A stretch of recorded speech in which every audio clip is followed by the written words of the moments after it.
आणि याच्यामध्ये जर आपण नीट पाहिलं तर हे एक्सपोनेन्शियल फंक्शन्स आहेत आणि हे जे दिसत आहेत हे स्क्वेअर रूटमध्ये जे दिसत आहे ते ट्रिगोनोमेट्रिक आहे.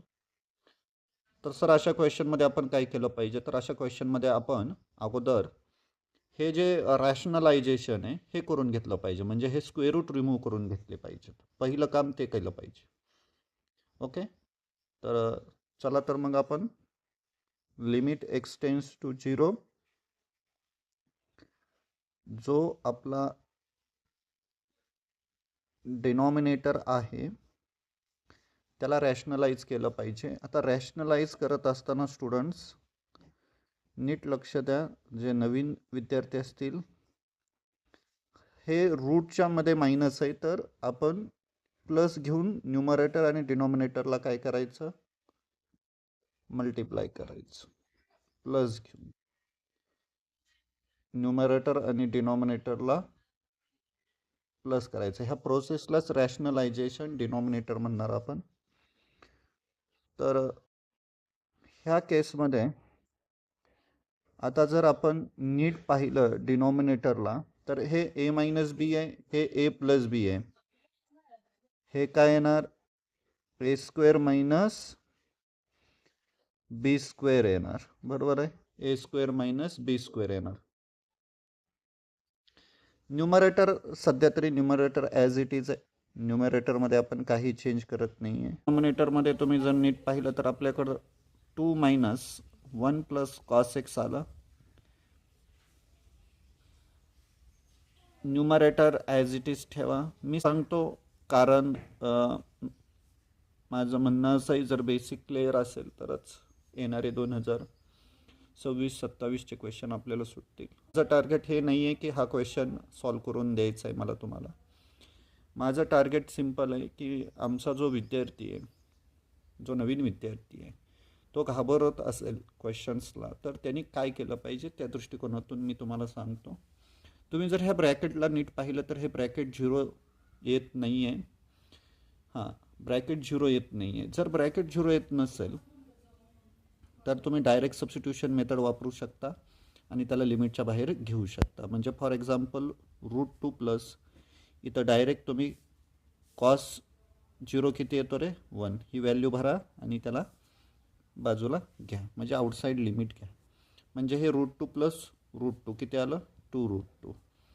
बघा 2√2 तर आउटसाईड आलेलं आहे आणि डिनॉमिनेटरमध्ये काय राहिलेलं आहे, 2 मायनस 1 म्हणजे 1 मायनस कॉस एक्स. ठीक आहे, 1 मायनस कॉस एक्स. आता माझ्या लक्षात येतं आहे 1 मायनस कॉसला डिनॉमिनेटरला एक्स स्क्वेअर लागतो. म्हणजे मला काय करावं लागेल, विचार करा तुम्ही, मला काय करावं लागेल, मला न्यूमरेटरचे फॅक्टर पाडावे लागतील. न्यूमरेटरचे फॅक्टर पाडावे लागतील कारण मला काय करावं लागेल बघा. आता ह्या न्यूमरेटरचे फॅक्टर किती पडतील, तुम्ही हुशार असाल तर तुम्हाला हा फॅक्टर लगेच समजतील की हेच ते 2 फॅक्टर असतील याचे. सर 1 मायनस कॉस एक्स आहे, ठीक आहे. आता ह्या 1 मायनस कॉससाठी काय लागेल, मला एक्स स्क्वेअर लागेल आणि ह्या दोघांसाठी एक एक्स म्हणजे एक्स स्क्वेअर लागेल. आता जर तुम्ही नीट पाहिलं तर आता बघा किती सोपं आहे. 90⁻x-1 ह्यातला एक एक्स इथं द्या, तरी पण लिमिट मल्टिप्लिकेशनमध्ये लिहित चला स्टुडंट्स. आणि इथं आलं x square upon 1 minus cos x. म्हणजे आपल्याकडे 3 फंक्शन आहेत. ठीक आहे, हे 2√2 येईल, 2√2 येईल, 2√2 येईल, बघा 2√2 येईल. आता बघा इथून किती येईल, इथून येईल log 9, इथून येईल log 7 आणि याचा आन्सर 1/1/2 इंटू कोइफिशियंट ऑफ एक्सचा स्क्वेअर.